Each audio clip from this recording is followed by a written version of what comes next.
Eu sou a Valéria, sou uma das coordenadoras da Frente de Evangélicos pelo Estado de Direito. Eu sou Ariovaldo Ramos, sou um dos coordenadores da Frente de Evangélicos pelo Estado de Direito. A Frente de Evangélicos é um movimento que nasce em 2015 para 2016, protestando contra o impeachment por reconhecer nele um golpe de Estado. A grande inovação desse movimento é que ele parte de um grupo de evangélicos, ele parte de crentes em Cristo que não gostaram de ver a sua fé sendo usada nem pela bancada evangélica, nem pelo presidente da casa, o Eduardo Cunha, na época, sendo instrumentos e instrumentalizadores daquele golpe. É um movimento voluntário, organizado em cerca de 20 estados brasileiros. Nós nos representamos a nós mesmos, os evangélicos que fazem parte deste movimento. E por que a gente manteve o nome evangélico e fez questão do nome evangélico? Porque nós decidimos nos contrapor à chamada bancada evangélica, que se dizia representante da igreja evangélica e, portanto, dos evangélicos. Nós saímos, então, mobilizando, reunindo pessoas, reunindo crentes preocupados com a defesa da democracia, do Estado Democrático de Direito, preocupados em promover justiça e preocupados, sim, como a Bíblia nos ensina, com o direito da viúva, do órfão e do pobre, entendendo que é isso que agrada a Deus. Então, nossa reação e nosso protesto evolui de um protesto para uma luta pelo direito humano.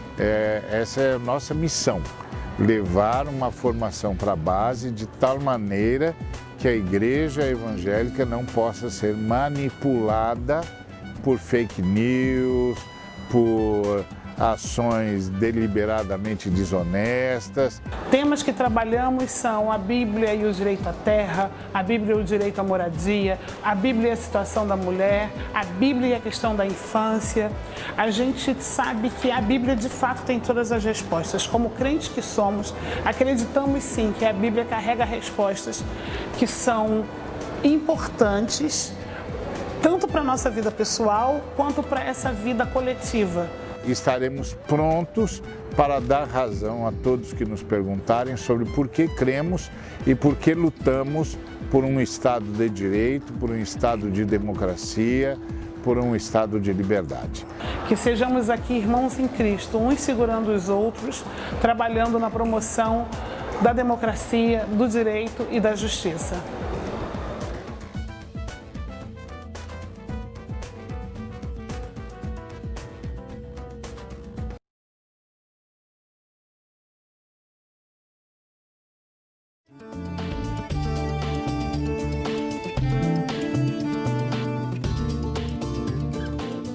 Pois é, nós estamos diante de um quadro angustiante.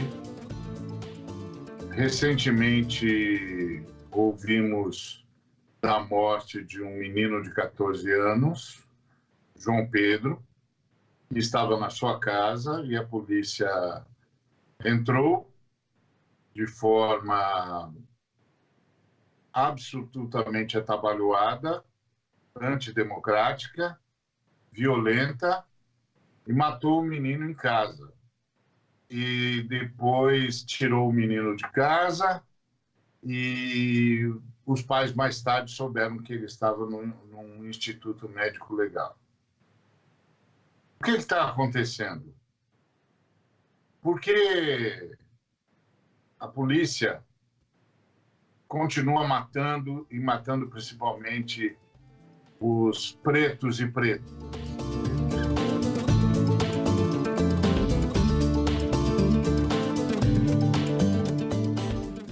A Bíblia diz, lá em Gênesis, capítulo 4, versículos 9 e 10, o seguinte: Disse o Senhor a Caim: Onde está Abel, teu irmão? Ele respondeu: Não sei. Acaso sou eu tutor de meu irmão? E disse Deus: Que fizeste? A voz de teu irmão clama da terra a mim.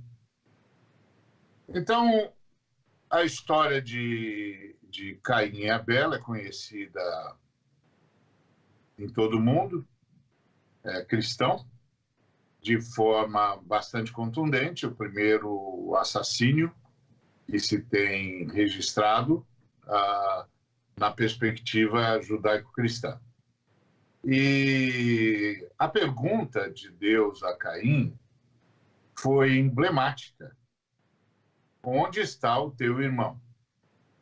E a partir dessa pergunta, Deus trata o relacionamento entre todos os seres humanos. Nessa perspectiva divina, todos os seres humanos são irmãos. Ou seja, esse termo irmão, no Novo Testamento, passa a ser tratado como o próximo. Então, a ideia do próximo, como Jesus disse, explicando ao doutor da lei de quem ele devia ser próximo, ou seja, de quem o doutor da lei devia ser irmão, que o doutor da lei deveria ser irmão de todos aqueles que o doutor da lei visse que precisavam dele. Então, essa palavra, o próximo, no Novo Testamento, é a retomada desse conceito da fala de Deus a Caim, onde está o teu irmão. Porque, a partir daí, todo o relacionamento humano é tido por Deus como um relacionamento entre irmãos. Por quê?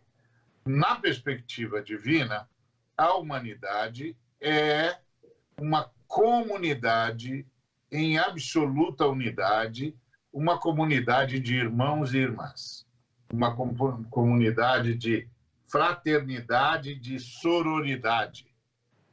É uma fraternidade e uma sororidade. Ponto. Então, Deus não olha para nenhum ser humano em relação a outro como se eles fossem estranhos entre si. Não são. Não são. Qualquer ataque de um ser humano ao outro é tido por Deus como um ataque a um irmão, a uma irmã. Então, a pergunta de Deus continua. Onde está o seu irmão? Onde está a sua irmã? O Senhor estava fazendo essa pergunta a Caim porque Caim tinha matado o seu irmão, tinha cometido o primeiro assassinato. E o sangue de Abel clamava a Deus por vindicação, por justiça, por reparação. E Deus, então, pergunta a Caim com o objetivo de levantar não apenas a questão, mas despertar a consciência de Caim para o que ele fizera. Onde está o teu irmão? Caim, então, responde dizendo que não é tutor do irmão dele. E Deus diz, o que foi que você fez? O sangue do seu irmão clama a mim. Muito bem, vamos começar a conversar sobre esse tema. Antes, deixa eu só avisar para você que sempre nos acompanha uma novidade. A partir do programa do próximo sábado, nós vamos estar ao vivo no YouTube. Então, você que nos assiste e que se tornar membro do YouTube vai poder nos assistir na quinta-feira, por volta das 16 horas, ao vivo no YouTube, ok? Muito bom. Nós estamos aqui hoje com a estreia da Valéria, Nilza Valéria, que fala conosco do Rio de Janeiro. Muito bem-vinda, Valéria. Muito bem-vinda. Valéria, como eu, é uma das coordenadoras da Frente de Evangélicos pelo Estado de Direito. Valéria, afinal de contas, o que foi que aconteceu aí no Rio de Janeiro? Mais uma vez, a gente teve uma morte, como centenas de outras mortes inexplicadas, ou melhor, explicadas pelo modo da polícia operar. E não se encerrou nela, né? A gente fala do João Pedro, lembrando que ontem, hoje de manhã, se divulga mais uma morte de um outro João na Cidade de Deus da mesma forma. Então, o que houve ali naquele dia no Salgueiro, em São Gonçalo, foi mais uma operação, surpreendentemente dessa vez, da Polícia Federal com a Polícia Civil. A Polícia Federal foi parceira da Civil nessa operação. Eles alegam estarem cumprindo mandados de busca e apreensão na comunidade. Entram na casa, os pais do menino rebatem a ideia inicialmente divulgada pela polícia de que os bandidos que seriam o alvo da ação tinham entrado na casa. Então os pais do menino rebatem essa ideia. A polícia entra, a polícia atira. Líderes comunitários contaram 72 marcas de tiro na parede da casa. Era a casa, se não me engano, dos avós do João Pedro. Ele estava ali com outros adolescentes, outros primos cumprindo a quarentena.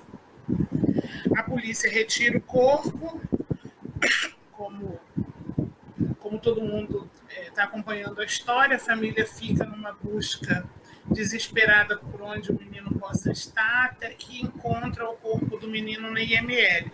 E há alguns detalhes que mostram o requinte de toda essa política baseada na morte, né? Os meninos que estavam ali brincando naquele momento tiveram todos os celulares apreendidos pela polícia quando retira o corpo. O próprio celular da vítima também é apreendido pela polícia quando o corpo é retirado.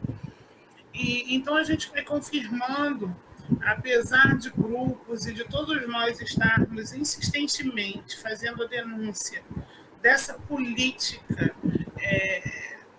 de combate a drogas que tem se convertido ou tem revelado ser uma política de combate à vida negra, né? Porque são os negros que vivem nessas periferias, são os negros que vivem nessa comunidade de maior número, e aí a gente tem uma questão histórica de que porque os negros estão nesse lugar.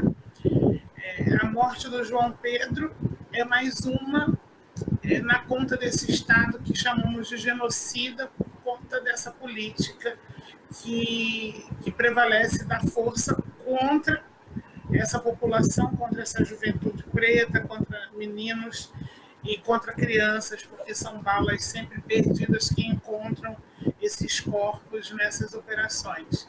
Então, o que sabemos, para além disso, é que a investigação agora segue o seu curso e mais uma vez, a gente, com todos os movimentos, vai ficar atento ao curso dessas investigações e dessa vez a gente minimamente celebra algo que a gente não tem celebrado e que talvez celebrar de fato não seja a palavra certa.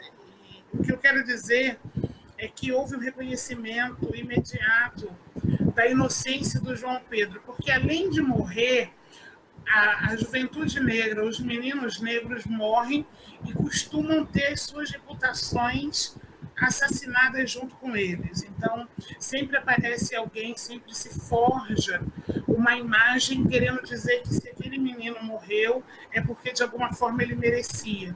E a história do João Pedro talvez seja para a gente uma esperança de que não é possível matar a reputação de um menino de 14 anos como mataram a de tantos outros jovens e adolescentes nessa guerra. O reconhecimento imediato da inocência dele, de que ele era uma criança brincando em casa, no quintal de casa, significa para a gente o destaque de que as vidas precisam ter, né? De que a vida desses meninos precisam ser preservadas e que eles são a história que eles carregam. Muito bem.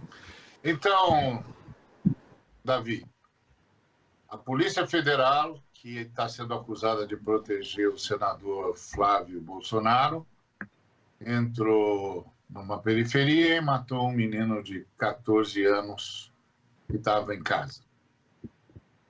Como é que aí a gente, como pastor, reage a uma coisa dessa, Davi?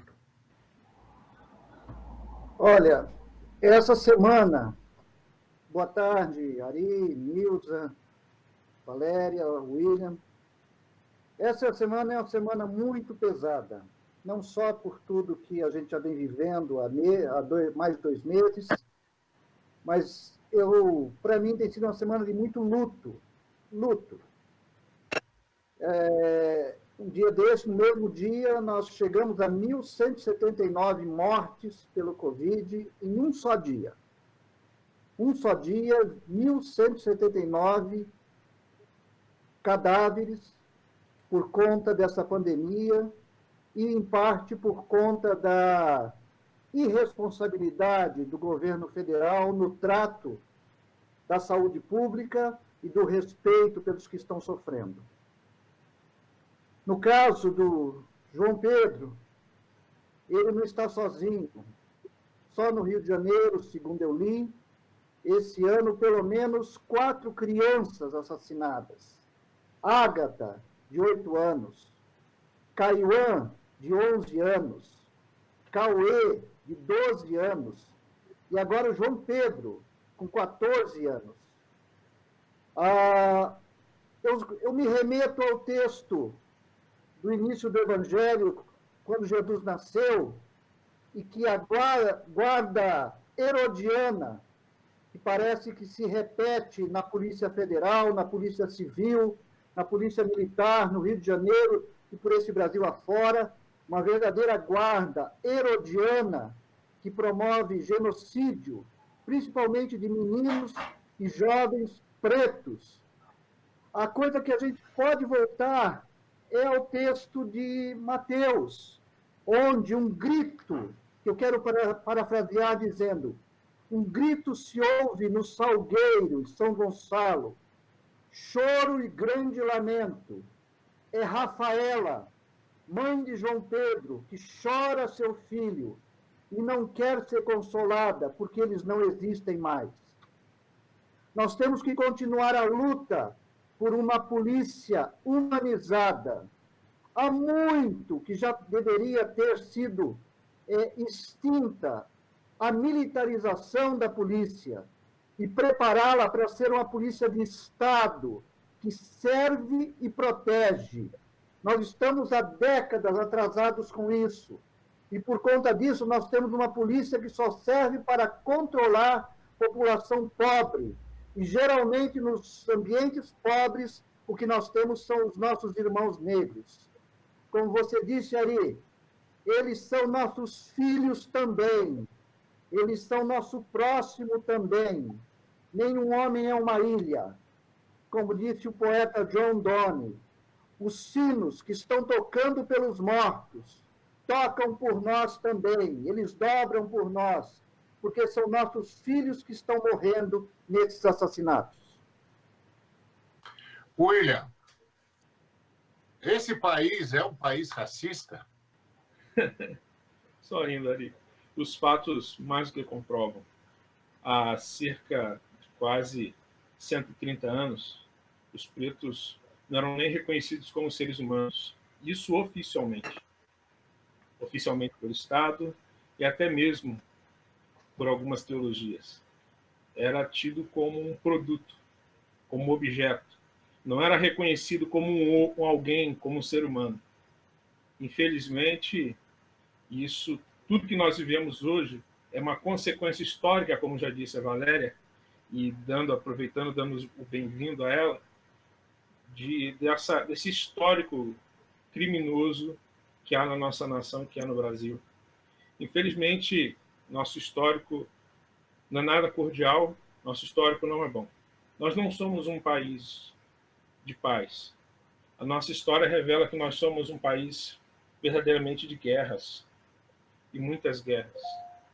E o povo preto, ele é consequência, tudo que ele vive hoje é consequência de uma desigualdade, e principalmente desse racismo que já está na nossa estrutura, que faz com que vivenciamos hoje um racismo estrutural, totalmente estrutural. Nós, quando olhamos as Escrituras, um texto que tu leste, fica claro para a gente que a teologia nos ensina que quando Deus vai fazer um questionamento, quando Deus pergunta, não é porque ele quer saber, já que ele é Deus, então ele sabe de todas as coisas. Na realidade, não é para gerar uma ciência, a divindade, mas para que nós tenhamos algum tipo de ciência. E qual é a ciência que Deus está trazendo para nós? Qual é a ciência que Deus está trazendo para a gente quando ele pergunta onde está seu irmão? A ciência que Deus quer que nós tenhamos é que nós vivemos em uma comunidade e somos responsáveis uns pelos outros. E, infelizmente, aquilo que Martin Luther King disse, do seu sonho de que os seus filhos não deveriam ser julgados pela cor da pele, ainda continua sendo sonho em muitos lugares em nosso país. Vamos continuar a conversar sobre isso daqui para frente. Vamos ter um intervalo e voltamos já.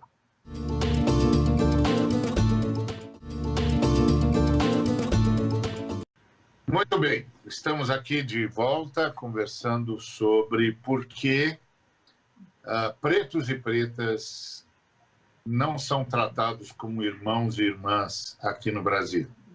Estamos analisando o recente assassínio de João Pedro em São Gonçalo, vítima da violência policial, uma conjugação de forças, Polícia Federal e Polícia Civil, e a violência de sempre, e a virulência de sempre, o desrespeito de sempre, o assassinato de sempre. Precisamos tratar disso. Valéria, você que está aí próxima das notícias por ser uma jornalista, você descreve essa ação do Estado como intencional ou você reputa isso à indisciplina dos agentes do Estado, do agente eventual do Estado, como o policial militar, agora o policial federal, o policial civil? Isso é intencional? Isso é uma política de Estado? Tem força para ser pensada como uma política de Estado? Ou é falta de treinamento, acidental, desespero, sei lá, do agente de Estado? A intencionalidade contra os negros, ela está presente desde o primeiro momento, né? Desde quando éramos escravizados por aqui, havia uma intenção sempre nos anular. O racismo estrutural que o William colocou aqui nessa roda de conversa é o racismo também institucional, né? As nossas instituições e todo o nosso sistema é feito para dizer que o negro vale menos, né? Para que essa vida negra ela é menos elegível, que essa vida negra é menos importante, que essa vida negra é mais feia ou que essa vida negra é a vida comum.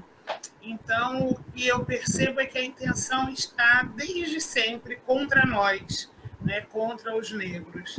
E então, há sim uma intenção do Estado, e percebo isso ao longo da história, em anular as nossas vozes e tombar os nossos corpos.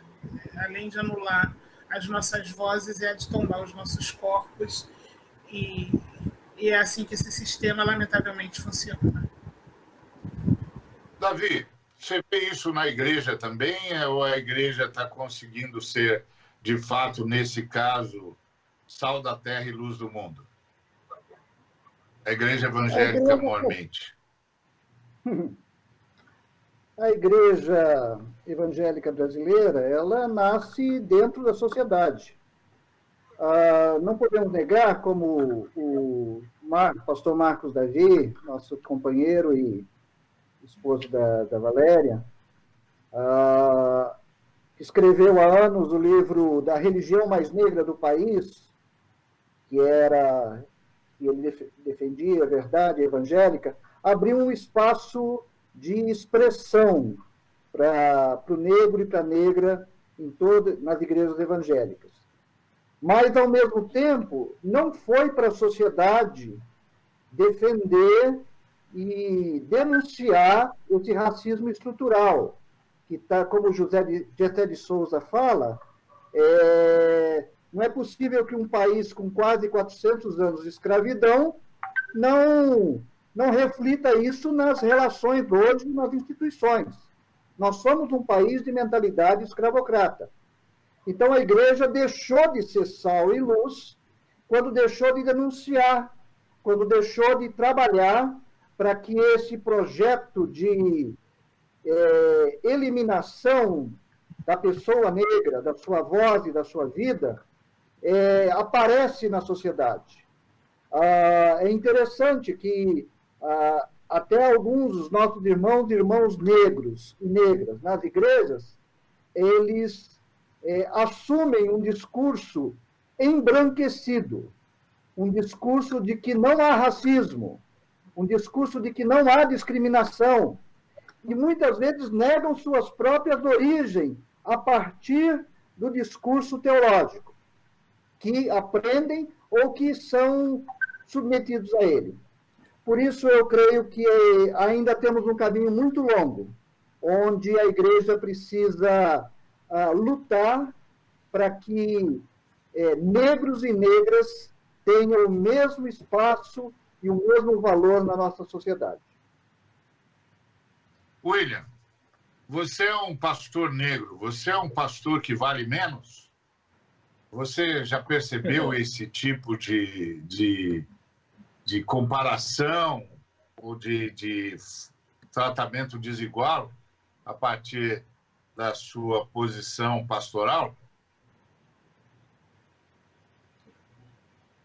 Sempre. Infelizmente, como disse anteriormente, estamos ainda nos sonhos do Martin Luther King.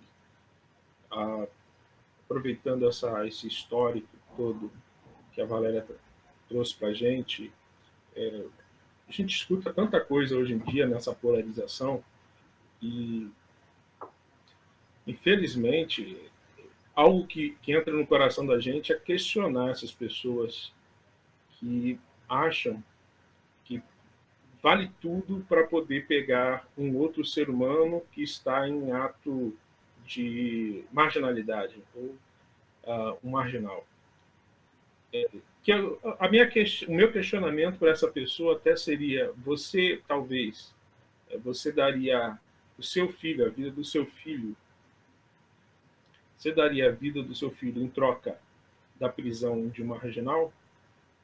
Você daria a vida do seu filho em troca da prisão de um marginal? Eu creio que não. Então, por que a vida do preto pobre pode ser dada em troca? Por quê? Por que vale menos um ser humano que é criado à imagem de Deus só por causa da cor da pele? Como nós sabemos, o racismo, ninguém nasce racista, se aprende. A Valéria colocou bem, isso é institucional.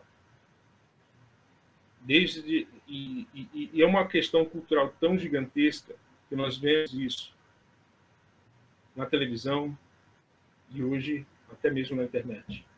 As notícias, quando são dadas, a cor da pele influencia a maneira como vai ser chamado o ato do delinquente ou do indivíduo.